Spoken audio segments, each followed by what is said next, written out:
मंगलम भगवान वीरो मंगलम गौतमो गणि मंगलम कुंद कुंदार्यो जैन धर्मोस्तु मंगलम सर्वमंगल मांगल्यम सर्वकल्याणकारकम प्रधानं सर्वधर्माणां जैनं जयतु शासनं जैनं जयतु शासनं जैनं जयतु शासनं। आत्मार्थी भाइयों तथा बहनों, आज अमे वस्त्रापुर मोक्ष मंडળ તરફથી આપની સમક્ષ એક ધાર્મિક નાટક રજૂ કરવા જઈ રહ્યા છીએ। આ નાટક અકલંક અને નિકલંકના જીવનનું છે। અકલંક સ્વામી જૈન ધર્મના મહાન ધુરંધર આચાર્ય હતા અને નિકલંક તેમના નાના ભાઈ હતા। તેઓ બંને જૈન ધર્મના પરમ ભક્ત હતા। તેમના સમયમાં જૈન ધર્મનો વિકાસ ઘણો રૂંધાઈ ગયો હતો અને અન્ય ધર્મોનું વિશેષ જોર હતું। તેથી જૈન ધર્મનો ખૂબ જ વિકાસ કરીને તેની મહાન પ્રભાવના કરવાની તે બંને ભાઈઓને ઘણી ઉત્કંઠા હતી। નાનપણમાં પિતાજીની સાથે બંને ભાઈઓએ બ્રહ્મચર્યની પ્રતિજ્ઞા લીધી અને પોતાનું જીવન જૈન ધર્મની સેવામાં કરી દીધું। પછી જૈન ધર્મની પ્રભાવના ખાતર બંને ભાઈઓએ શું કર્યું તે આ સંવાદમાં નિહાળશું। આમાં કોઈ ઐતિહાસિક સતી રહી ગઈ હોય તો લક્ષમાં ન લેતા માત્ર જૈન ધર્મનો ભક્તિનો ભાવ જ લક્ષમાં લેવા વિનંતી છે।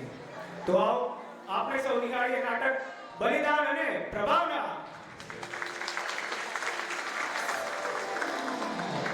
અંક પહેલો, બલિદાન। જંગલનું દ્રશ્ય છે। બાળકો રમવા માટે આવે છે। અકલંક અને નિકલંકના બાળપણનું નામ અકુ તથા નિકુ છે।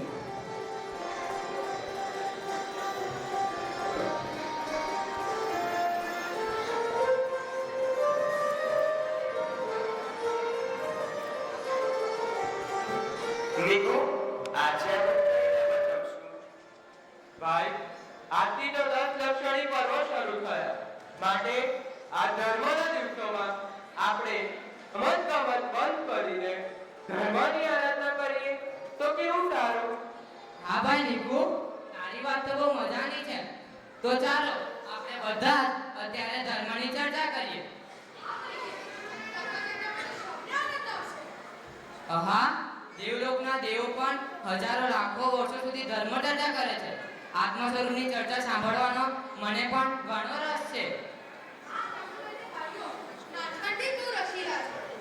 ચાલો આપણે અપુરીને પ્રશ્ન પૂછીએ અને તેઓ આપણને સમજાવશે। હા, ખુશીથી પૂછો, તત્વચર્ચાથી અમને પણ આનંદ આવશે।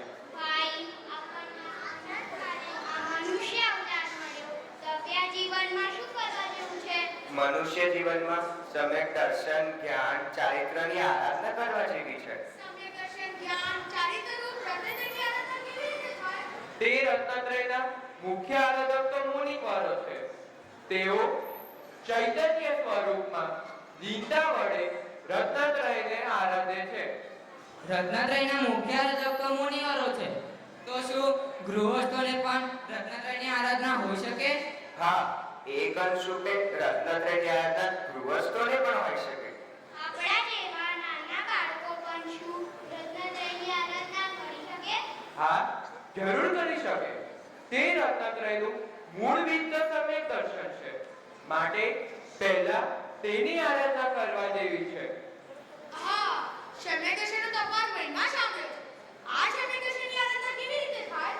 આત્માની ખરેખરી લગ્નપૂર્વક જ્ઞાની સંતો પાસેથી તેની સમજણ કરવી જોઈએ અને પછી અંતર્મુખ થઈને તેનો અનુભવ કરવાથી સમ્યક દર્શન પ્રાપ્ત થાય છે। આવું સમ્યક દર્શન પ્રાપ્ત થતા આત્માનો કેવો અનુભવ થાય? આહા, એનું શું વર્ણન કરું? સિદ્ધ ભગવાન જેવો વચનાતીત આનંદ ત્યાં અનુભવાય છે। અરે પિતાજી, આપણે જંગલમાં અહીં આપણા પરમ ભાગ્યથી ચિત્રગુપ્ત મુનિરાજ પધાર્યા છે। ચાલો ચાલો તેમના દર્શન કરવા। ચાલો।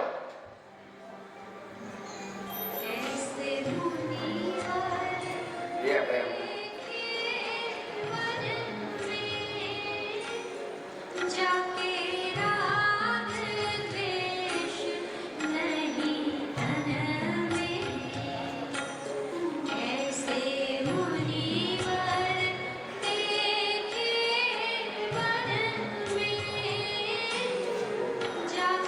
राग द्वेष नहीं तन में।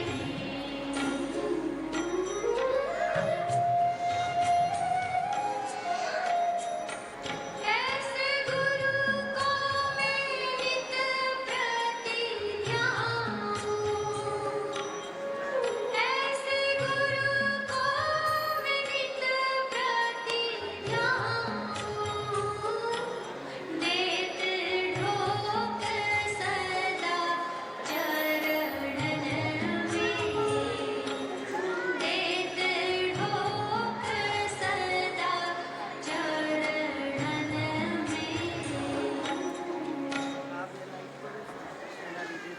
અહો અમારા ધન્ય ભાગ્ય છે કે 10 લક્ષણના મહાન પર્વમાં અમને મુનિરત્નના દર્શન થયા. હે પ્રભુ, અમને વિતરાગી જૈન ધર્મનો અને રત્નત્રયની ઉત્કૃષ્ટ આરાધનાનો કૃપા કરીને ઉપદેશ આપો. અહો જીવો, આ સંસાર ઘોર દુઃખથી ભરેલો છે. તેનાથી આત્માને બચાવવા માટે અતિશય ભક્તિપૂર્વક સમ્યકની આરાધના કરો અને પછી વિશેષ શક્તિ હોય તો ચારિત્ર ધર્મ અંગીકાર કરીને જીવન સફળ બનાવો. હે પ્રભુ, ચારિત્ર દશા અંગીકાર કરવાની તો મારી કોઈ શક્તિ નથી, પરંતુ આ સંસારના ક્ષણભંગુર ભોગોથી મારું ચિત્ત ઉદાસ થયું છે. તેથી હું આપની સમક્ષ આજીવન બ્રહ્મચર્ય વ્રત અંગીકાર કરું છું. બાપુજી, આપ શું કરી રહ્યા છો? હું વ્રત લઈ રહ્યો છું. અમને પણ વ્રત અપાવો. લ્યો, તમે પણ ખુશીથી વ્રત લ્યો. પ્રભુ, અમારા પિતાજીએ જે વ્રત લીધું તે વ્રત અમે પણ અંગીકાર કરીએ છીએ અને અમારું આ જીવન જૈન ધર્મની સેવામાં વીતે તેવી અમારી ભાવના છે. ચાલો હવે આપણે 10 લક્ષણી પૂજન કરવા જઈએ. ચાલો. બધા નગરમાં જાય છે.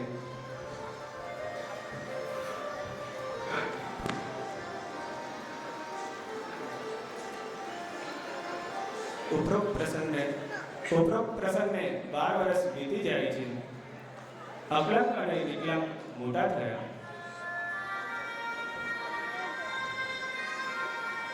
તેમના લગ્નની તૈયારીઓ ચાલે છે.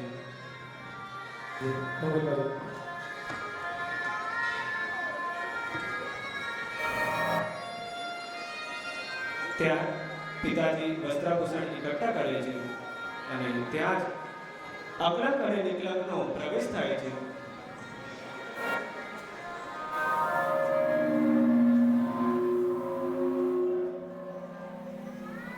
અરે પિતાજી, આ બધી શેની તૈયારી ચાલી રહી છે? તો હવે તમે ઉંમરલાયક થયા છો, તમારા લગ્નની તૈયારી ચાલી રહી છે. નહીં પિતાજી, પહેલા ચિત્રગુપ્ત મુનિએ આપની સાથે જ બ્રહ્મચર્ય વ્રત અંગીકાર કર્યું હતું. બેટા, પણ એ તો તમારી વાત નથી. નહીં જી, નામે કે નહીં, પરંતુ સાચા ભાવથી લીધી હતી. ભલે ભલે તમે પ્રતિજ્ઞા સાચા ભાવથી લીધી હોય, પરંતુ એ તો 10 લક્ષણ પર પૂરી હતી. તો હવે લગ્ન કરવામાં શું વાંધો આવવો જોઈએ? આપ કદાચ તે વખતે 10 દિવસ ખાસ તો વળે. પરંતુ અમે તો મારા મનથી આખી જિંદગીની પ્રતિજ્ઞા લીધી હતી અને એમાં અમે દ્રઢ છીએ. મારા લગ્નની વાત ન કરશો. પણ તમે લગ્ન નહીં કરો તો આપણું જીવન કરશો શું? પિતાજી, અમે અમારું સંપૂર્ણ જીવન જૈન ધર્મ સેવામાં વિતાવવાનો નિશ્ચય કર્યો છે.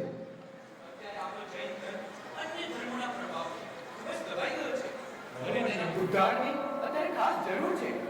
પિતાજી, જ્યારે જૈન શાસન સાત પાડીને ગયું છે, ત્યારે અમે આ લગ્ન કરીને સંસારના બંધનમાં બંધાઈ જઈએ, એ શું યોગ્ય છે? નહીં પિતાજી, કદાપી નહીં. અમને વિશ્વાસ છે આપ અમારા થશો અને જૈન ધર્મની સેવા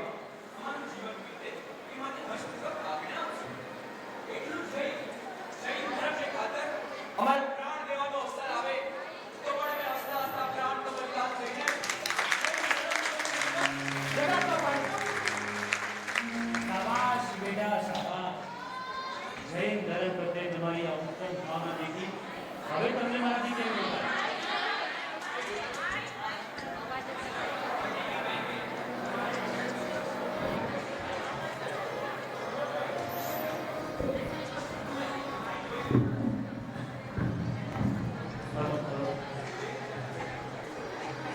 શાબાશ બેટા શાબાશ.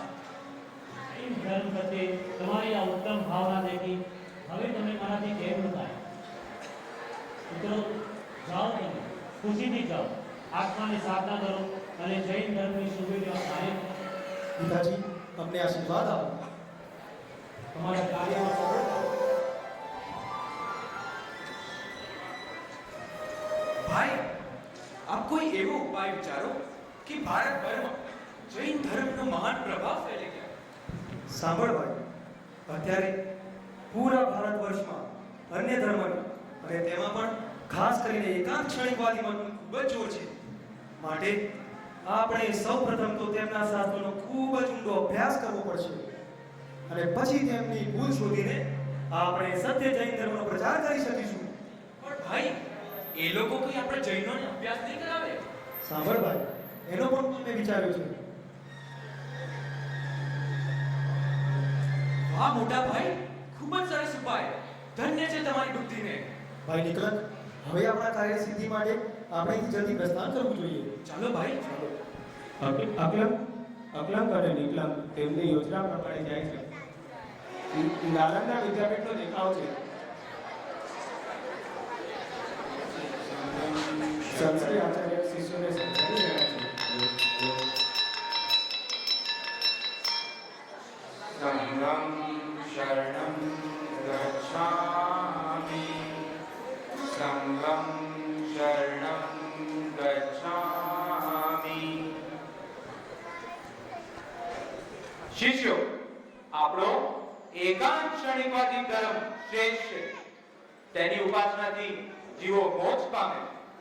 આ જગતમાં બધું જ અનિત્ય છે.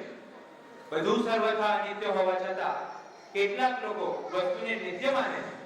પરંતુ આપણો ધર્મ એકાંત ક્ષણિકવાદી છે. બધું જ ક્ષણિક છે એમ સમજી તેનાથી વિરક્ત થવું તેવો આપણા ધર્મનો ઉપદેશ છે. નમસ્કાર ગુરુજી. બાળકો, તમે ક્યાંથી આવો છો? ગુરુજી, અમે માંડેખેડ નગરીથી આવીએ છીએ. બાળકો, આટલે દૂરથી શા હેતુથી આવો છો? સ્વામીજી, આપની આ નાલંદા વિદ્યાપીઠની અમે ખૂબ જ પ્રશંસા સાંભળી છે. તેથી આ વિદ્યાલયમાં રહીને આપની સાથે અભ્યાસ કરવા આવ્યા છીએ. બાળકો, પણ તમે જૈન વિદ્યાર્થી તો નથી ને? કારણ કે અમે જૈનોને આ વિદ્યાલયમાં ભણાવતા નથી. નહીં ગુરુજી, અમે તો અહીં એકાંત ક્ષણિકવાદી મતનો અભ્યાસ કરવા આવ્યા છીએ. ભલે, બહુ સારું. પણ શું તમે અમારા ધર્મના સૂક્ષ્મ સિદ્ધાંતો સમજી શકશો? જરૂર મહારાજ. આ મારા મોટા ભાઈ આ તો મહાબુદ્ધિમાન અને એકપાટી છે. માત્ર એક જ વખત સાંભળવાથી તેમને બધું જ યાદ રહી જાય છે. અને અમારા નાના ભાઈ એ પણ બહુ બુદ્ધિશાળી છે. માત્ર 2 જ વખત સાંભળવાથી તેમને બધું યાદ રહી જાય છે. ભલે, ખુશીથી અહીં રહીને ભણો. પરંતુ યાદ રાખજો, મેં શું કીધું? યાદ રાખજો, જો કદી પણ જૈન ધર્મનો પક્ષ લીધો છે તો કડક શિક્ષા કરવામાં આવશે. જી ગુરુજી, અમે આપના નિયમનું ચોક્કસથી પાલન કરીશું. આવો, વર્ગમાં બેસો. અકલંક અને નિકલંક વિદ્યાલયમાં પ્રવેશ મેળવે છે અને બુદ્ધિશાળી હોવાથી થોડા જ સમયમાં ગુરુજનના પ્રિય બની જાય છે. એક સમયે વર્ગમાં જૈન ધર્મની વાત ચાલે છે.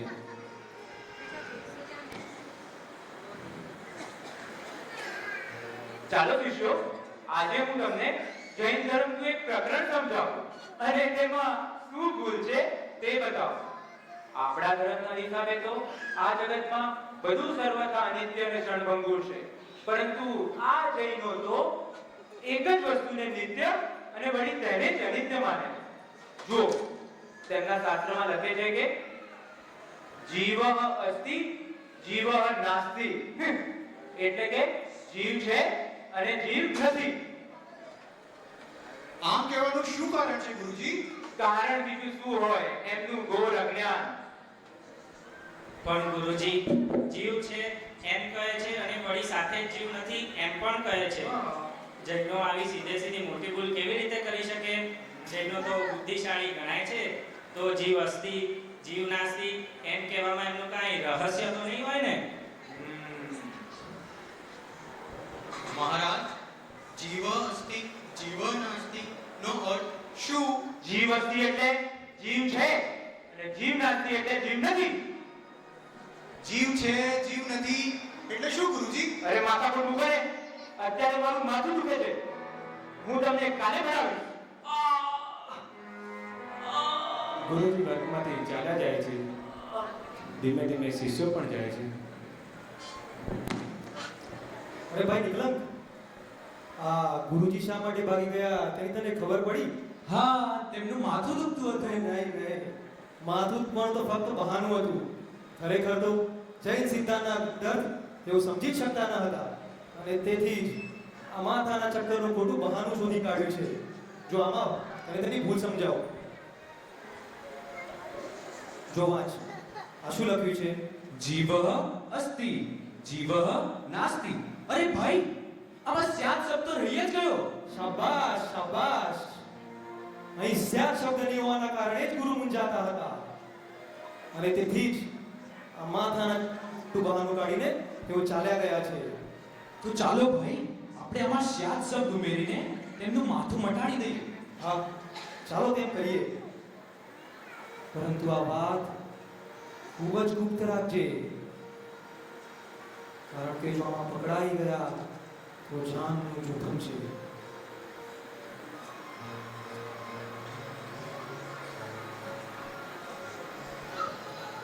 અકલંક નિકલંક પુસ્તકમાં શબ્દ લખીને ગુપચુપ ચાલ્યા જાય છે. બીજા દિવસે પાઠશાળાનો બંધ વાગે છે.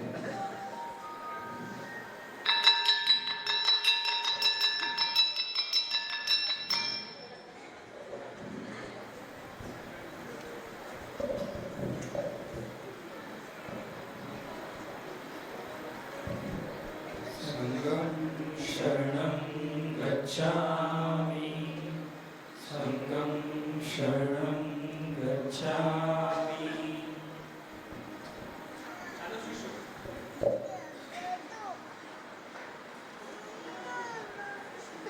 ચાલો શિષ્યો, આજે હું તમને જૈન ધર્મનું એક પ્રકરણ સમજાવું. અરે ગુરુજી, આજે આપનું માથું તો નથી દુખતું ને? ના ના ના ના ના ના, આજે તો એકદમ ઠીક છે, એકદમ ઠીક છે. સારું, કાલે આપણે ક્યાં હતા? જીવ અસ્તિ જીવ નાસ્તિ. અરે અરે, આમાં તો શાત શબ્દ લખેલો છે.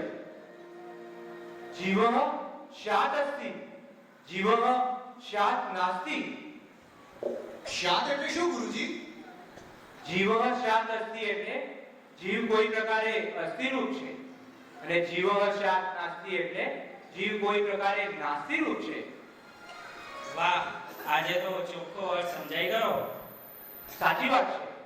કાલે શાત શબ્દ રહી જવાથી અર્થ સમજવામાં ગડબડ થતી હતી, પરંતુ આજે શાત શબ્દ આવી જવાથી અર્થ એકદમ બરોબર સમજાય છે. જૈનો કહે છે કે જીવ શાત નિત્ય અને શાત અનિત્ય છે. આ રીતે તેઓ એક જ વસ્તુને નિત્ય અને તેને અનિત્ય માને છે.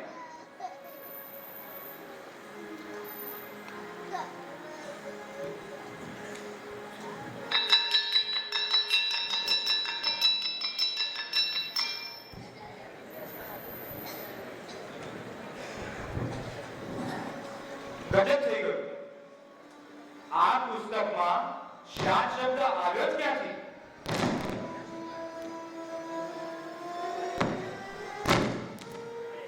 જરૂર એ કોઈ જૈનનું જ કામ લાગે છે.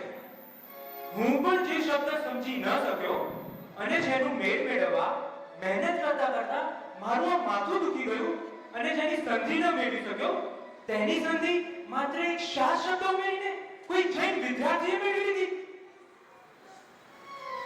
જરૂર એ કોઈ ભારે બુદ્ધિમાન લાગે છે. એના સિવાય બીજા કોઈનું આ કામ ન હોઈ શકે. મને લાગે છે કે આપણી આ વિદ્યાલયમાં વેશ ધારણ કરીને કોઈ જૈન ઘૂસી ગયું છે, પરંતુ વાંધો નહીં, હું કોઈ પણ હિસાબે તેને પકડીને જંપીશ અને ફાંસીને માથે ચડાવી દઈશ. મંત્રીજી, ઓ મંત્રીજી. જી મહારાજ, ફરમાવો. આ સેવકને શી આજ્ઞા છે? સાંભળો મંત્રીજી, આપણી આ વિદ્યાલયમાં ચોરી છૂટીથી કોઈ જૈન ઘૂસી ગયેલ છે. આપણે તેને કોઈ પણ હિસાબે પકડવો જ પડશે. પણ મહારાજ, આપણે તેને ઓળખીશું કેવી રીતે?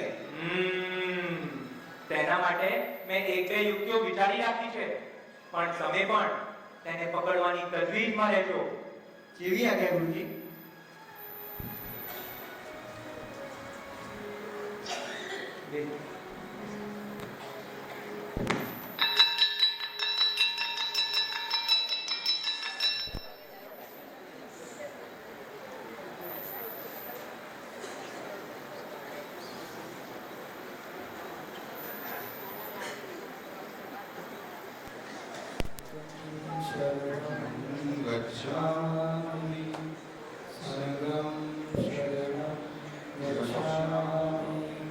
ચૂપ કરો. કાલે આ પુસ્તકના જૈન ધર્મના પ્રકરણમાં શાસ્ત્ર શબ્દ ન હતો. એ શબ્દ પાછળથી કોઈકે ઉમેર્યો છે. બોલી જાઓ, એ શબ્દ કોણે લખ્યો છે? બોલી જાઓ.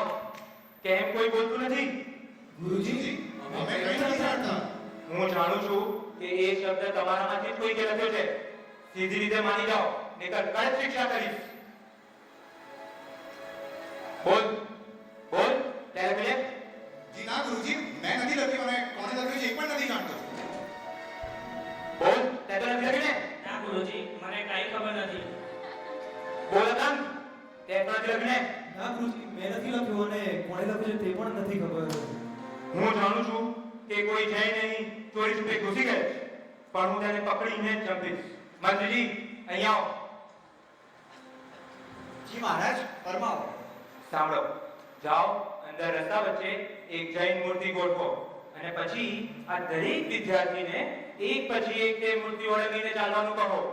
અને જે વિદ્યાર્થી મૂર્તિનું ઉલ્લંઘન ન કરે તેને પકડીને મારી પાસે લેતા આવજો.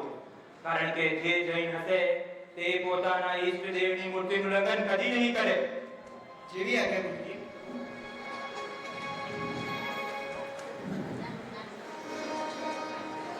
મંત્રી અંદર જાય છે, વ્યવસ્થા કરીને પાછો આવે છે.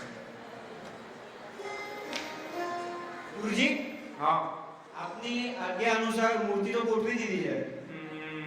હવે એક પછી એક વિદ્યાર્થીના મૂર્તિને ઓળંગવાનું કહો અને આપ પણ જોવા બતાવો. સારું, ચાલો વિદ્યાર્થીઓ, એક પછી એક અંદર આવો અને જૈન મૂર્તિનું ઉલ્લંઘન કરી જવાનું છે. ચાલો જલ્દી કરો. ગુરુ અંદર જાય છે, પાછળથી એક પછી એક શિષ્ય પણ જાય છે. અકલંક અને નિકલંક વિચારમગ્ન છે. ભાઈ, આપણા માથે મોટું ધર્મ સંકટ આવી પડ્યું છે. જિનેન્દ્ર ભગવાન એટલે આપણા ઈષ્ટદેવ, તેમની પ્રતિમાનું ઉલ્લંઘન આપણે કેવી રીતે કરી શકીએ? પ્રાણ જાય તો પણ તે ન કરી શકીએ.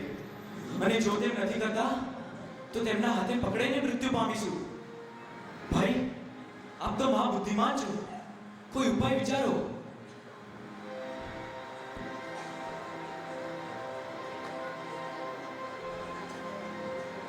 ભાઈ, ભાઈ તું નિશ્ચિત રહે. મને એક ઉપાય સૂચી ગયો છે. લે આ દોરો.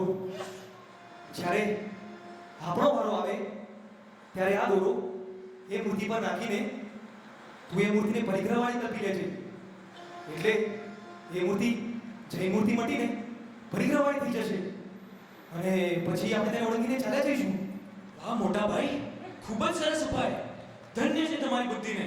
અકલંક નિકલંક અંદર આવો. ચાલો ભાઈ, આપણો વારો આવે. અકલંક અને નિકલંક અંદર જાય છે. યોજના પ્રમાણે મૂર્તિ ઉપર દોરો નાખે છે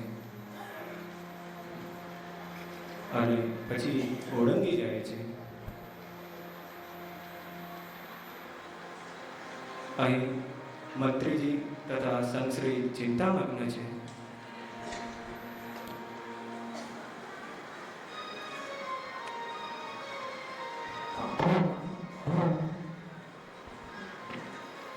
મહારાજ, હા.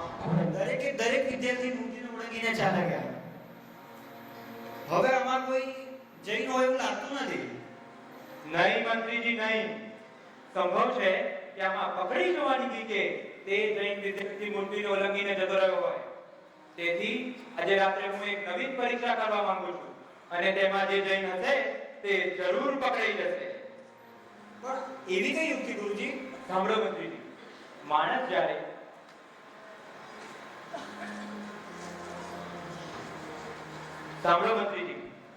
જ્યારે ભર ઊંઘમાંથી ઝબકીને જાગે ત્યારે કુદરતી રીતે તેના મુખેથી પોતાના ઈષ્ટ દેવનું જ નામ આવે. તેથી આજે હું એક નવી યુક્તિ કરવા માંગુ છું. આજે રાત્રે દરેક વિદ્યાર્થીની પથારી પાસે ગુપ્તપણે એક એક ચોકીદાર ગોઠવો અને જ્યારે તેઓ ભર ઊંઘમાં હોય ત્યારે એકાએક ભયંકર કોલાહલ કરવો. એમ થતાં બધા વિદ્યાર્થીઓ ઝબકીને જાગી ઉઠશે અને સૌ પોતાના ઈષ્ટ દેવનું નામ લેશે. એમાં આપણા વિદ્યાર્થીઓ તો આપણા ભગવાનનું નામ લેશે, પરંતુ જે જૈન હશે તે આપણા ભગવાનનું નામ નહીં લે અને તેમના ઈષ્ટદેવ અરિહંતનું નામ લેશે અને એમ થતાં જ તેઓ પકડી જશે.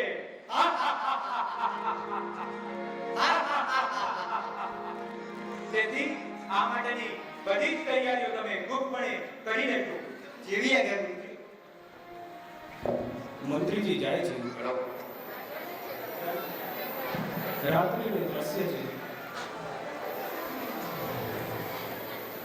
બે ખાટલા પથરાયેલા છે. અકલંક અને નિકલંક હાથ જોડીને સ્તુતિ કરે છે, પછી સૂઈ જાય છે. અંધારું થાય છે. નસકોરા બોલે છે. એક કાળા વિસ્તારી ગુપ્તચર ગુપચુપ આવીને તેમની પથારીની પાછળ સંતાઈ જાય છે અને થોડી જ વારમાં ધડાકા ભડાકા સાથે જોરદાર કોલાહલ થાય છે. કૃષ્ણ, તમે અરિહંતનું નામ બોલ્યા તેથી હું સમજી ગયો છું કે તમે જયનાથ છો. ચાલો ગુરુજી પાસે, એટલે તમારી ખબર રહેશે.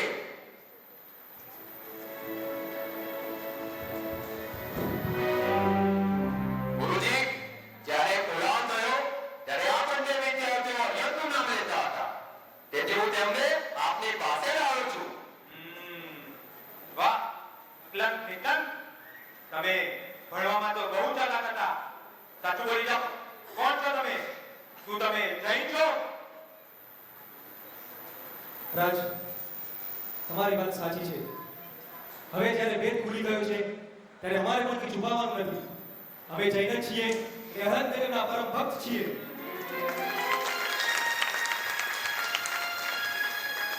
બાળકો, જે થઈ ગયું તે ભૂલી જાઓ.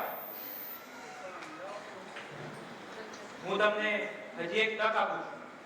જો તમે તમારો અનેકાંતમય જૈન ધર્મ છોડીને અમારો એકાંત ક્ષણિકવાદી ધર્મ અંગીકાર કરવા તૈયાર હોવ તો હું તમને બક્ષી દઈશ, નહીં તો તમને દેહાંત દંડની શિક્ષા થશે. ગુરુજી, આ દેહ જાય તો ભલે જાય, પરંતુ અમે અમારા વાલા જૈન ધર્મને કદી પણ છોડવાના નથી. જૈન ધર્મ અમને પ્રાણથી પણ પ્યારો છે. શિર જાવે તો જાવે, પણ જૈન ધર્મ નહીં જાવે. વિશ્વના કોઈ પણ ભયથી ડરીને અમે અમારા વાલા જૈન ધર્મને નથી છોડવાના. જૈન ધર્મને ખાતર આ પ્રાણ જાય કે રહે તેની કોઈ તકરાર નથી. ઠીક છે ગુપ્તર, અત્યારે જ આ બંનેને જેલમાં પૂરી દો. કાલે સવાર થતાં જ રાજાની આજ્ઞા લઈને તેમને ફાંસીએ લટકાવી દઈશું. જેવી આગળ. જૈનમ જયતુ શાસનમ, જૈનમ જયતુ શાસનમ, જૈનમ જયતુ શાસનમ.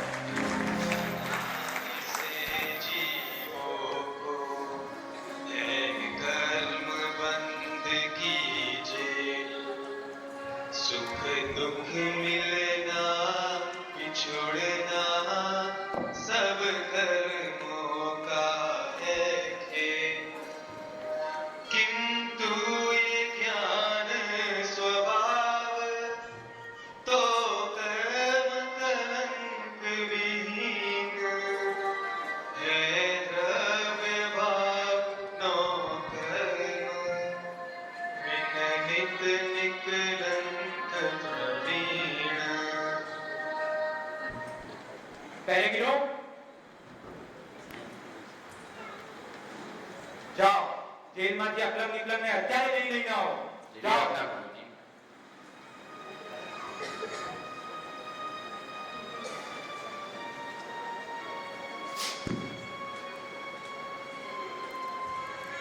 ગુરુજી। ગુરુજી બહુ ગજબ થઈ ગયું।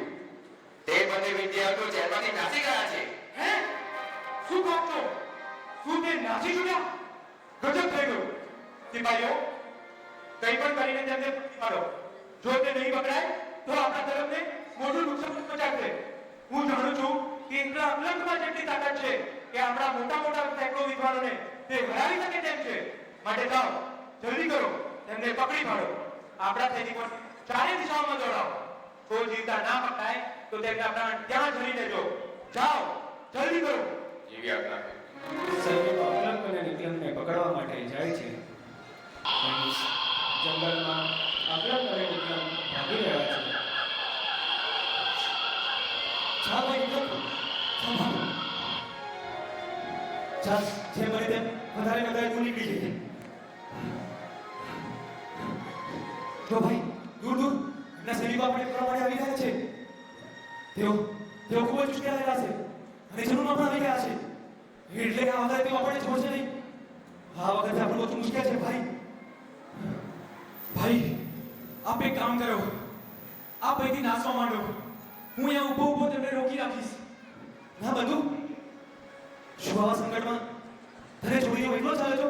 ના ભાઈ ના। ભાઈ મારા કરતા તમે ઘણા હોશિયાર છો।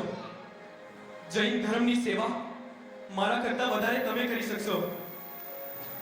અત્યારે મારી ચિંતા છોડી દો તમે। અત્યારે એક સમય કિંમતી છે। જલ્દી નાસવા માંડો ભાઈ। પકડો ત્યાં જાય છે, પકડો। પણ બંધુ, તું મારો નાનો ભાઈ, તને આ મૃત્યુના મુખમાં એકલો મૂકીને જતા મારા પગ સી રીતે ઉપડશે ભાઈ? ના ભાઈ, હું તને પગ પડીને ફરી વિંગું છું। અત્યારે મારા કે તારા જીવનનો સવાલ નથી, જૈન ધર્મની રક્ષાનો સવાલ છે। જૈન ધર્મ ખાતર કદાચ મારા પ્રાણનું બલિદાન દેવાશે તો હું મારા જીવનને સફળ માનીશ। મારું અને તમારું બંનેનું જીવન જૈન ધર્મ માટે જ અર્પાયેલું છે। માટે એક પણ પળનો વિલંબ કર્યા વગર जिनेन्द्र भगवानનું નામ લઈને આપ જલ્દી નાસવા માંડો।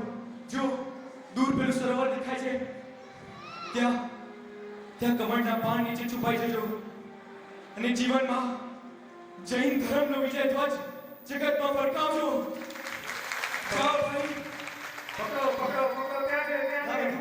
ના બંધુ, એના કરતા તું નાસી જા અને હું અહીં ઉભો રહીને સૈનિકોને રોકી રાખીશ ભાઈ। ના ભાઈ, અત્યારે એક પણ શબ્દ બોલ્યા વગર આપ જલ્દી નાસવા માંડો। અત્યારે મારા કે તમારા જીવનનો સવાલ નથી, જૈન ધર્મની રક્ષાનો સવાલ છે। જૈન ધર્મની પ્રભાવના જેટલે તમે કરી શકશો એટલે હું નહીં કરી શકું। માટે જલ્દી નાસવા માંડો ભાઈ, જાઓ જલ્દી। બંધુ, તું જૈન ધર્મનો પરમ ભક્ત છે બંધુ। અત્યારે નિરુપાય મારે જૈન ધર્મને ખાતર અને એકલા મૂકીને જવું પડે છે બંધુ। જાઓ ભાઈ, જલ્દી નાસવા માંડો। પકડો, બંનેને પકડી લો। ના પકડાય તો પ્રાણ હારી લેજો। बाबा क्यों भागते हो? अरे पीछे लश्कर मारने को आ रहा है। लश्कर है? चलो भागो भैया, मुझे भी साथ ले चलो, लश्कर मुझे भी मार डालेगा। ठीक है, सुनो, मैं तुमको एक मंत्र देता हूँ। सिपाही अगर तुम्हें मार डाले तो अरियंत ऐसा नाम जपना। मरते मरते बेनाम मत छोड़ना। जल्दी भागो। अच्छा, बहुत अच्छा।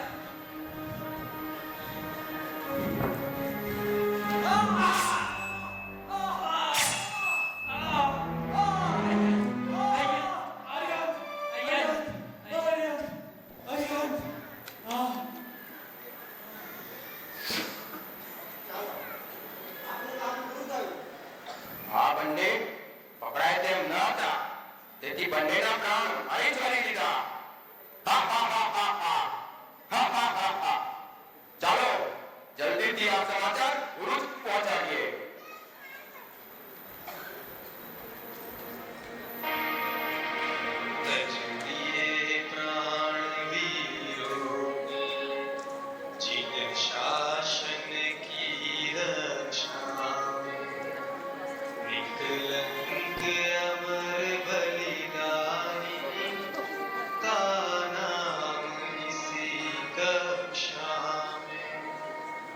दे रहे विदाई हम सब युग युग तक याद करेंगे तुम शरीरी बन जाओ जनगण सब नमन करेंगे आओ है जैन जवान जानो निकलंक तुम भी अपने को जानो भव भव की खत्म कहानी भव भव की खत्म कहानी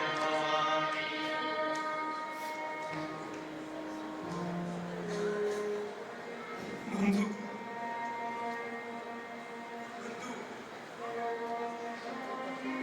તમારા પ્રાણનું બલિદાન આપીને મને બચાવ્યો. હવે જૈન ધર્મના ઉદ્ધારનું બાકીનું કાર્ય હું જરૂર પૂરું પાડીશ. આ તારા બલિદાન પાસે હું પ્રતિજ્ઞા કરું છું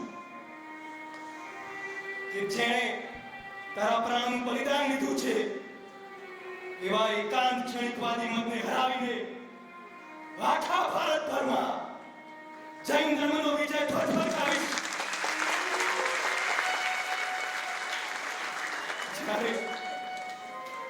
જ્યારે આખા ભારતમાં ગામે ગામ નગરે નગર ઘરે ઘર જૈન ધર્મનો ઝંડો ફરકતો જોઈશ ત્યારે જ મારા આત્માને શાંતિ થશે. મારા આત્માને શાંતિ થશે. આ રીતે અકલંક અને નિકલંકના નાટકમાં બલિદાન નામનો પ્રથમ અંક પૂરો થાય છે. આ સંવાદના પ્રથમ અંકમાં આપણે અકલંક અને નિકલંકની બાલ્ય અવસ્થા, બ્રહ્મચર્યની પ્રતિજ્ઞા, જૈન શાસનની સેવાની ધગસ, નાલંદા વિદ્યાપીઠમાં અભ્યાસ, સ્યાદ શબ્દ સુધારતા પકડાઈ ગયા, પછી જેલમાંથી નાસી છૂટ્યા અને નાસ્તા નાસ્તા અંતે નિકલંકનું બલિદાન દેવાયું વગેરે દ્રશ્યો રજૂ થયા. હવે બીજા ભાગનું નામ છે પ્રભાવના. નિકલંકના બલિદાન પાસે અકલંકે પ્રતિજ્ઞા કરી હતી એકાંત ક્ષણિકવાદી મતને હરાવીને ભારતભરમાં જૈન ધર્મનો વિજય ઝંડો ફરકાવવાનો. તે હવે કેવી રીતે પૂરી થાય છે તે આપ જોશો. શરૂઆતમાં ઉજ્જૈન નગરીનું દ્રશ્ય છે. ઉજ્જૈનના મહારાજાને બે રાણી છે. એક રાણી જૈન ધર્મની ભક્ત છે, જ્યારે બીજી રાણી એકાંત ક્ષણિકવાદી મતની ભક્ત છે. અહીં રાણીઓના પાત્ર દર્શાવવા મુશ્કેલ હોવાથી તેમના પ્રતિનિધિ તરીકે પુત્ર જીનકુમાર અને બુદ્ધકુમારને લેવામાં આવ્યા છે. જ્યારે અકલંક મુનિરાજનું દ્રશ્ય બતાવવું મુશ્કેલ હોવાથી અકલંક સ્વામીને અકલંક વિદ્વાન તરીકે દર્શાવવામાં આવ્યા છે. તો ચાલો આપણે સૌ ઉજ્જૈન નગરી જઈએ.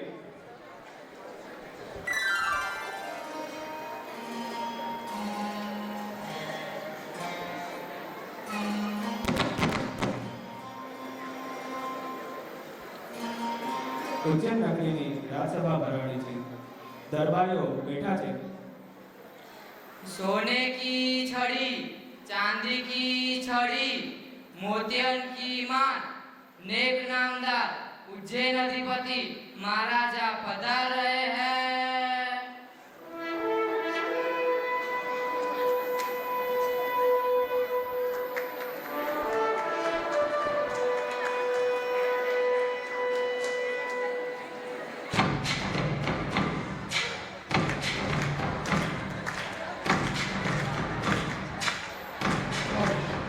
महाराज की जय हो, महाराज की जय हो, महाराज की जय हो.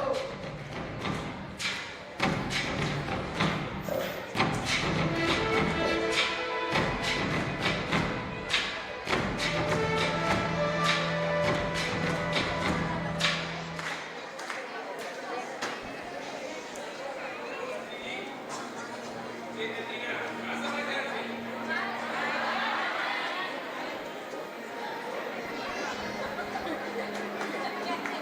બોલો મંત્રીજી, ઉજ્જૈન નગરીના શા સમાચાર છે?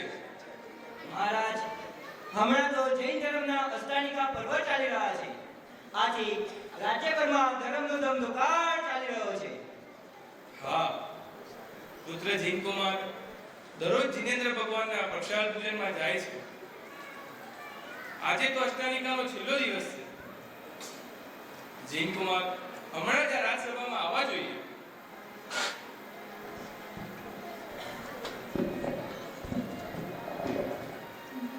જૈન ધર્મના પરમ ભક્ત જીનપતિ મહારાણીના પુત્ર જીનકુમાર પધારે છે.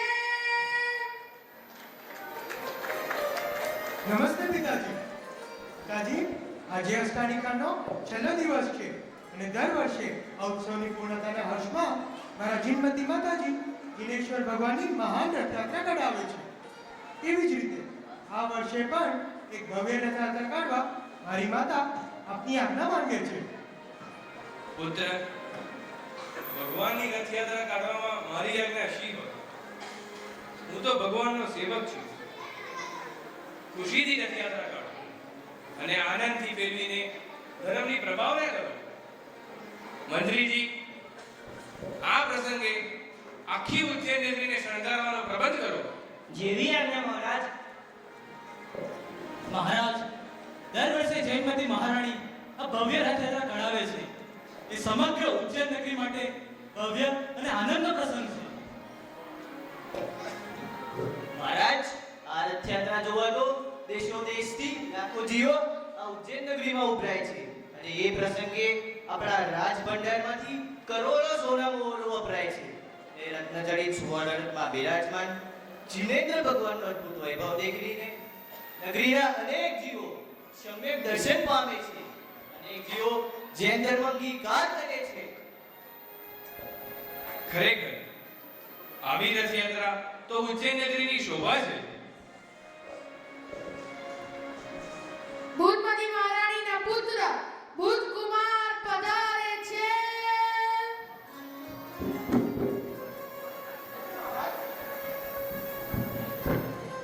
મહારાજ, મારા માતાજી બુદ્ધિમતી વિનંતી કરી રહ્યા છે કે અમારા એકાંત શનિવારી ધર્મના મહાન આચાર્ય શ્રી ઉજ્જૈન નગરી પધારેલા છે. માટે અમારા ભગવાનની એક મહાન રથયાત્રા કરવાની અમારી ભાવના છે. માટે તે માટે આજ્ઞા કરો. બહુ સારું પુત્ર, ખુશીથી રથયાત્રા કાઢો. પરંતુ પિતાજી, મારી માતાજીએ સાથે સાથે એમ પણ કહેવડાવ્યું છે કે જૈનોનો રથ તો દર વર્ષે પહેલો નીકળે જ છે. માટે આ વર્ષે અમારા ધર્મનો રથ પહેલો નીકળે અને જૈનોનો રથ પછી નીકળે તો તેવી પણ આજ્ઞા કરો. શું આવી માંગણી કરી છે? ના પિતાજી, ના. એમાં તો જૈન ધર્મનું અપમાન થાય. મારી માતા જૈન ધર્મનું અપમાન સહન નહીં કરી શકે. આપ એવી આજ્ઞા ના આપશો. હા, અને શું મારી માતા મારા ધર્મનું અપમાન સહન કરી લેશે? હા. અરે રે રે રે, આ તો ભારે છે.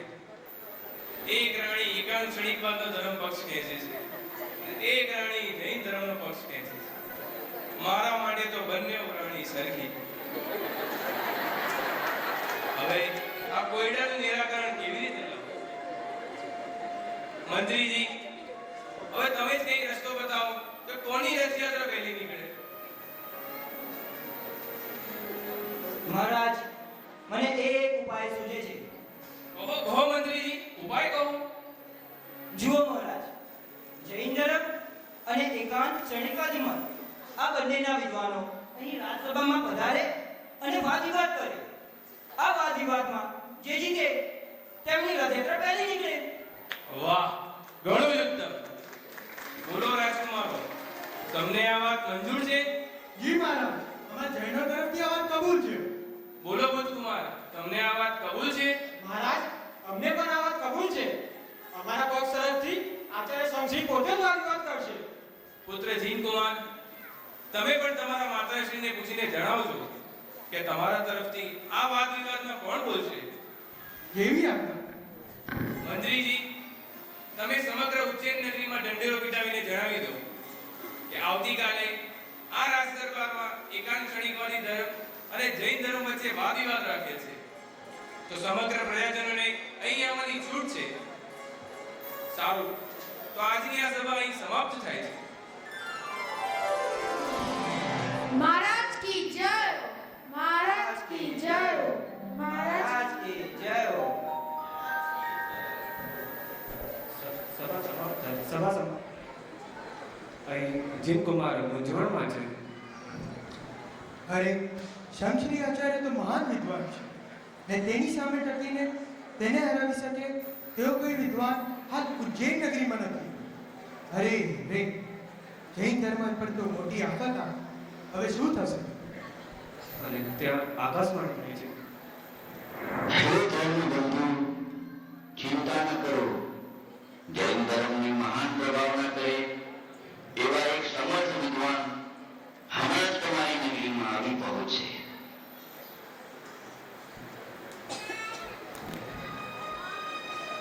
પધારો વિદ્વાન, પધારો. જય જીને. આપનો પરિચય આપશો? મારું નામ અકલંક અરહન દેવનો હું પરમ ભક્ત. મારો નાનો ભાઈ નિકલંક ને ભાઈઓએ અમારું સંપૂર્ણ જીવન જૈન ધર્મની સેવામાં વિતાવવાનો નિશ્ચય કર્યો છે.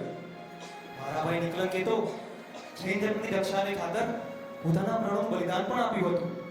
અને હવે જૈન ધર્મના ઉદ્ધારનું બાકીનું કાર્ય પૂર્ણ કરવા માટે હું દેશો દેશમાં ભ્રમણ કરી રહ્યો છું. બંધુ, અહીંનો સંઘ સર્વ પ્રકારે કુશળ તો છે ને? બંધુ, સી વાત કહું. અત્યાર સુધી તો અમારો સંઘ ઘણી મૂંઝવણમાં હતો, પરંતુ હવે આપના આવવાથી અમારી સર્વ ચિંતા દૂર થઈ ગઈ. કેમ? એવી તો વળી કઈ મોટી ચિંતા હતી? સાંભળો બંધુ, આવતીકાલે અહીં જૈન ધર્મની મહાન રથયાત્રા નીકળવાની હતી, પરંતુ એની રાણીએ હક દીધી કે પહેલા એકાંત ક્ષણિકવાદી ધર્મનો રથ નીકળે અને પછી જૈન ધર્મનો. તેથી મહારાજે એમ નિર્ણય કર્યો કે એકાંત ક્ષણિકવાદી ધર્મ અને જૈન ધર્મ તે બંને વચ્ચે તત્વ ચર્ચા થાય અને તેમાં જે જીતે તેનો રથ પહેલા નીકળે. હવે જો આપણે શંખશ્રીને તત્વ ચર્ચામાં હરાવીએ તો જૈન ધર્મની રથયાત્રા પહેલી નીકળે. અમને ખાતરી છે કે આ શંખશ્રીને હરાવી જૈન ધર્મનો વિજય અંકો વગાડશો. વાહ વાહ, આ તો મારું કામ. હું આવા જ પ્રસંગની રાહ જોતો હતો. તેમના સંત શ્રી આચાર્ય તો શું, સાક્ષાત તેમના ભગવાન પણ આવી જાય તો પણ ધર્મના વાદ વિવાદમાં મારી સામે કોઈ શકે તેમ નથી. વાહ વાહ, બોલીએ જય ધર્મ કી જય, જય ધર્મ કી જય. ઠીક, ત્યારે હવે આપણા તરફથી આપણે કુમાર વાદ વિવાદ કરશે તે સમાચાર આપણે શંખશ્રીને મોકલી આપીએ. ચલો ચલો. વાદ વિવાદનો દિવસ આવે છે.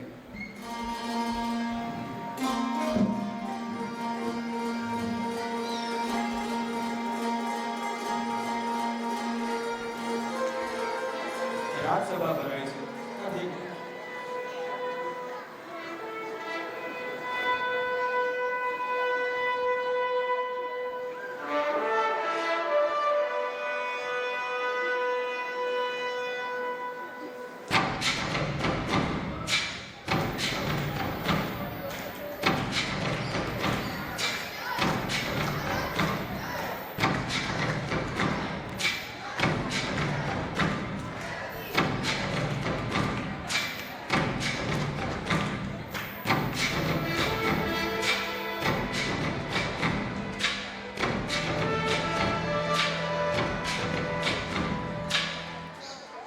એક તરફથી જૈન ધર્મના જયકારાપૂર્વક અકલમ કુમાર તેમની મંડળી સહિત પ્રવેશ કરે છે. બોલીએ જૈન ધર્મ કી જય, જૈન ધર્મ કી જય, જૈન ધર્મ કી જય. બીજી તરફથી સંશ્રી તેમની મંડળી સહિત પ્રવેશ કરે છે. શરણં ગચ્છામિ, સંઘં શરણં ગચ્છામિ.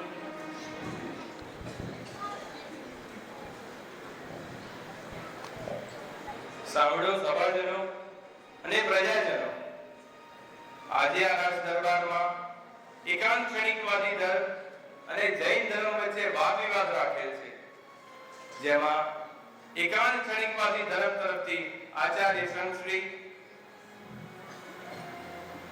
અને જૈન ધર્મ તરફથી માન્યખેડ રાજ્યના રાજકુમાર અકલેર કુમાર બોલશે. આ વાદ વિવાદ દરમિયાન અગર કોઈ મૌન થઈ જશે અથવા તો કોઈ યોગ્ય જવાબ નહીં આપી શકે તો તે પક્ષ હાર્યા ગણાશે અને જે પક્ષ જીતશે તેની જ રથયાત્રા પહેલી નીકળશે. તો હવે આ વાદ વિવાદ શરૂ થાય છે, તો સૌ કોઈએ શાંતિથી સાંભળો. વાદ વિવાદ શરૂ થાય.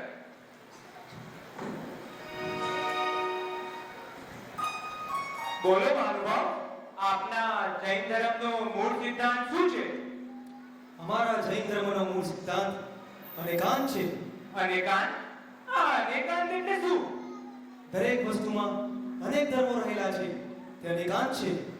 પરસ્પર સાપેક્ષ એવા અનેક ધર્મો વડે જ વસ્તુની સિદ્ધિ થઈ શકે છે, પરંતુ સર્વથા એકાંત વડે વસ્તુની સિદ્ધિ કદાપી થઈ શકતી નથી. શું એક જ વસ્તુમાં પરસ્પર વિરુદ્ધ બે ધર્મ હોઈ શકે?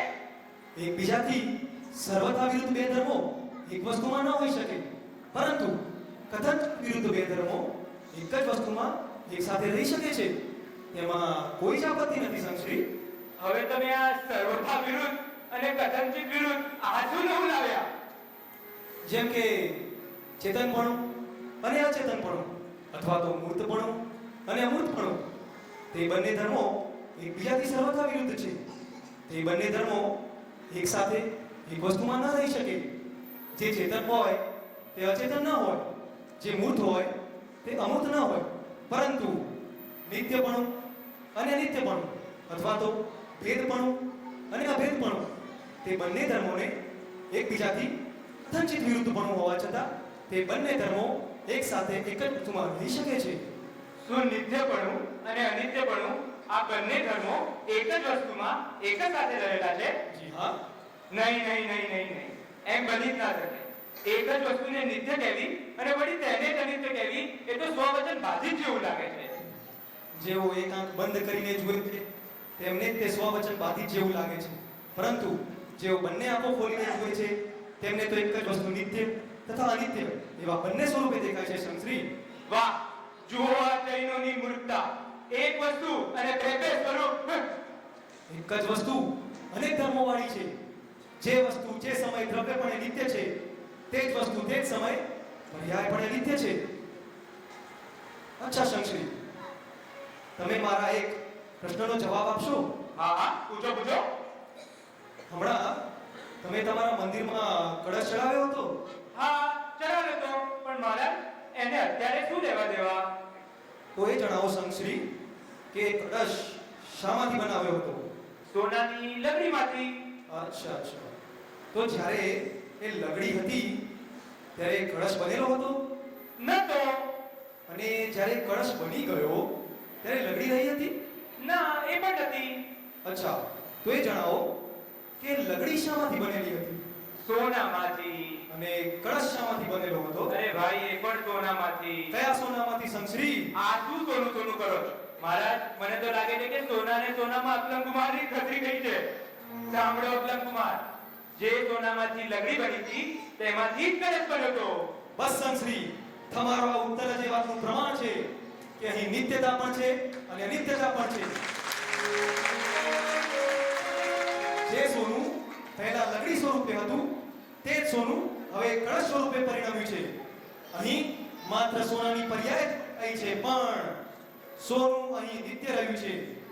માટે અહીં નિત્યતા પણ છે અને અનિત્યતા પણ છે. નહીં નહીં નહીં નહીં નહીં, એ તો બની જ ના શકે. તમે મને તમારી વાતમાં ગોળગોળ ના ફેરવો. તમે અમારા એકાંત ક્ષણિકવાદી ધર્મના સિદ્ધાંત સમજી જ નથી શક્યા. ઠીક છે સંશ્રી, તો પછી આપનો એકાંત ક્ષણિકવાદી ધર્મ શું કહે છે? સાંભળો. એ તો જરા સમજાવો.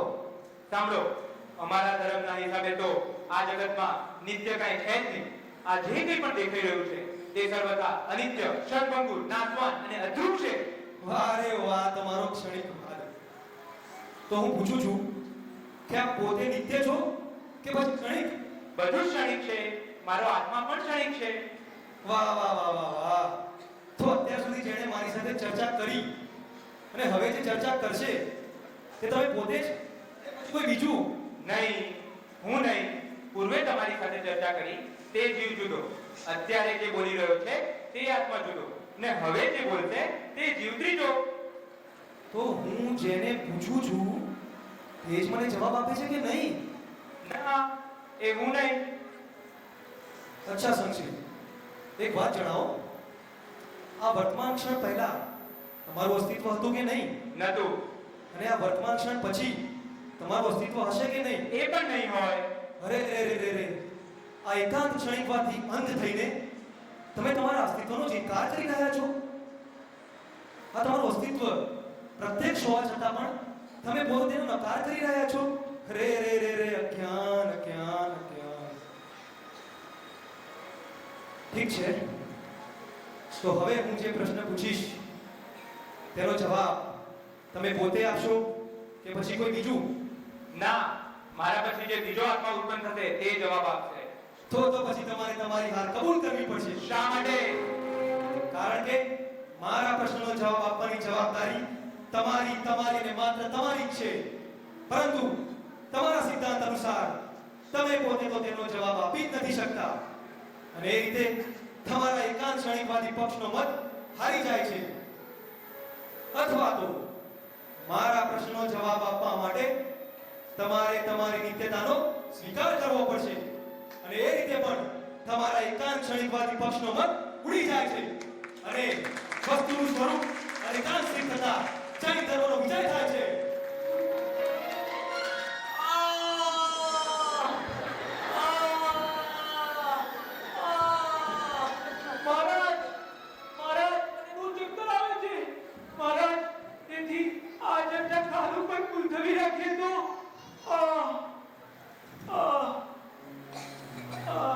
બોલો કુમાર,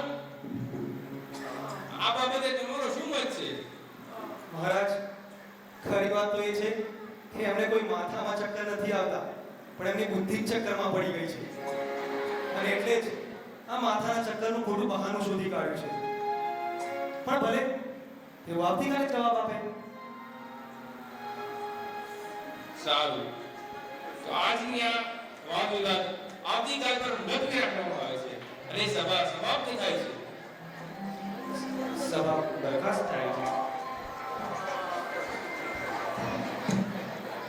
શરૂ થાય છે.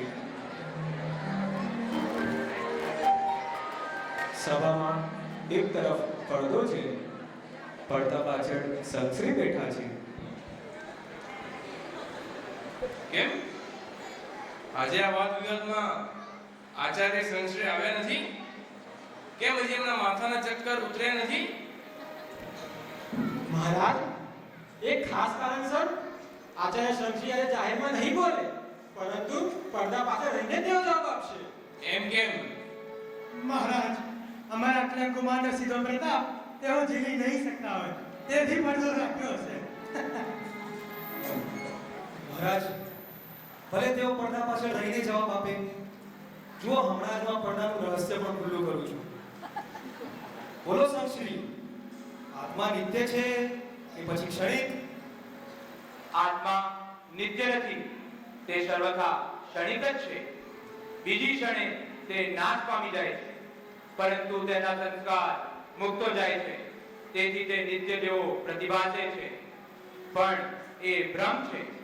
વાસ્તવમાં જગતમાં બધું સર્વથા ક્ષણિક જ છે. અરે સંશ્રી, આપે જે કહ્યું તે આ પ્રજાજનો બરોબર સાંભળી શક્યા નથી, માટે એની વાત જરા ફરીથી કહો ને.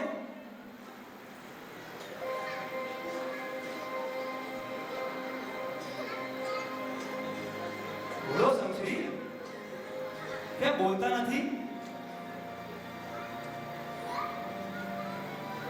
બોલો બોલો, જવાબ આપો સંશ્રી. સંશ્રી, તમે જવાબ આપો, નહીતર આપ નિરુત્તર થયા ગણાશો.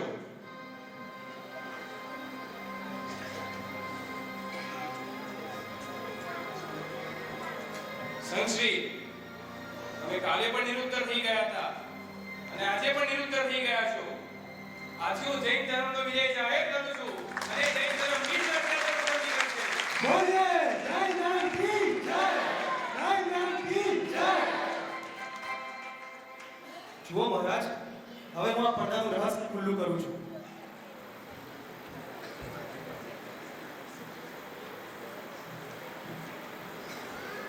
અરે આ શું?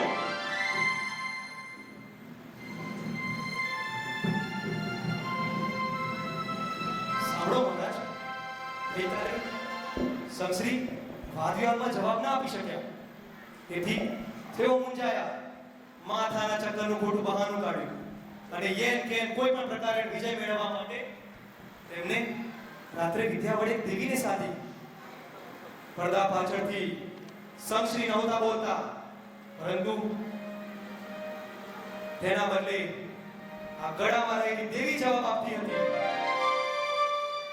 પરંતુ જીન શાસનના પ્રતાપે જૈન ધર્મના ભક્ત ચક્રેશ્વરી દેવીએ રાત્રે મને આ વાત કહી અને તેથી જ મેં સંશ્રીને એકની એક વાત ફરીથી બીજી વખત પૂછી.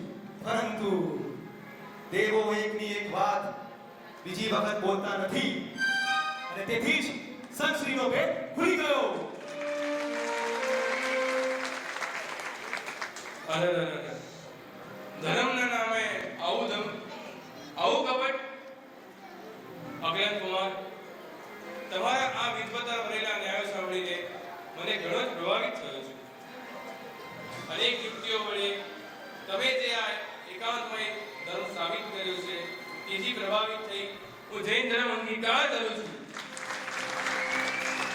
મહારાજ, આ અમારા આચાર્યએ આજે અયોગ્ય કાર્ય કર્યું તેથી અમને દુઃખ થાય છે.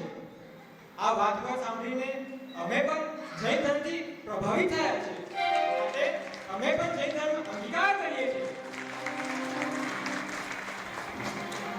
મહારાજ, જૈન ધર્મ અંગીકાર કરીએ છીએ. ધન્ય છે આપ સૌને કે આપ સૌ પોતાના હિત અહિતનો વિવેક કરીને સન્માન તરફ આગળ વધી રહ્યા છે. જૈન ધર્મના દરવાજા સૌને માટે ખુલ્લા છે. આવો આવો, જેને પોતાનું કલ્યાણ કરવું હોય તેઓ જૈન ધર્મના શરણે આવો. ભાઈ ભાઈ, આ પાપીએ જ આપના ભાઈનું મૃત્યુ કરાવ્યું. મારા દુષ્કાર્ય માટે મને ક્ષમા કરો. શાંત થાઓ બંધુ, શાંત થાઓ. પૂર્વે જે કાંઈ થઈ ગયું તે તો એક સમયની પર્યાયની ભૂલ હતી, માટે હવે તેને ભૂલી જઈને શાંત ચિત્તે જૈન ધર્મની આરાધના કરો ભાઈ. વાહ, જૈન ધર્મની મહાનતા હવે મને સમજાય છે ને મારી પૂર્વેની ભૂલોનો મને પશ્ચાતાપ થાય છે. એ જ બતાવે છે કે આત્મા નિત્ય તેમજ અનિત્ય એવા અનેકાંતમય સ્વરૂપ છે. જો પૂર્વે ભૂલ કરનાર પોતે નિત્ય ના હોય તો અત્યારે પશ્ચાતાપ કેમ થાય? ને શું ભૂલ એક કરે ને પશ્ચાતાપ બીજાને થાય એમ સંભવે ખરું? નહીં. તેથી આત્માની નિત્યતા બરોબર સમજાય છે. અને બીજી વાત, ભૂલ ટળીને યથાર્થ જ્ઞાન કરતી શકે એ જ સૂચવે છે કે આત્મા અનિત્ય પણ છે. આ રીતે જૈન શાસનના પ્રતાપે મને અનેકાંતમય વસ્તુ સ્વરૂપ સમજાવ્યું ને તમારા જ કારણે મને આ શાંતિનો માર્ગ હાથ આવ્યો. તેથી હું આપનો અત્યંત ઉપકાર માનું છું ને મને જૈન ધર્મ અંગીકાર કરાવવા હું આપને વિનંતી કરું છું. જુઓ ભાઈ, આ જિનેન્દ્ર ભગવાન અહીં બિરાજી રહ્યા છે. આવો તેમનું શરણ લઈને જૈન ધર્મ અંગીકાર કરો. શરણં ભવજામિ સિદ્ધે શરણં ભવજામિ સાહુ શરણં ભવજામિ દેવીમન ધમ્મં શરણં ભવજામિ. બોલે જય ધર્મ કી જય, જય ધર્મ કી જય, જય ધર્મ કી જય. હવે વસ્ત્રાપુર મંડળ તરફથી આ નાટક માટે માર્ગદર્શન આપવા પંડિત શ્રી અભયકુમારજી શાસ્ત્રી, પંડિત શ્રી શૈલેષભાઈ શાહ, પંડિત શ્રી દીપકભાઈ કોટડિયા, પંડિત શ્રી સચિનભાઈ શાસ્ત્રીનો આભાર માનીએ છીએ. અમે ચૈતન્યધામ તથા વસ્ત્રાપુરના ટ્રસ્ટીગણનો અમને પ્રોત્સાહન આપવા બદલ આભારી છીએ. 5 મિનિટ બેસવા વિનંતી. નાટક દરમિયાન અમારા તરફથી કંઈ ભૂલચૂક થઈ હોય તો અમે ક્ષમા યાચના કરીએ છીએ.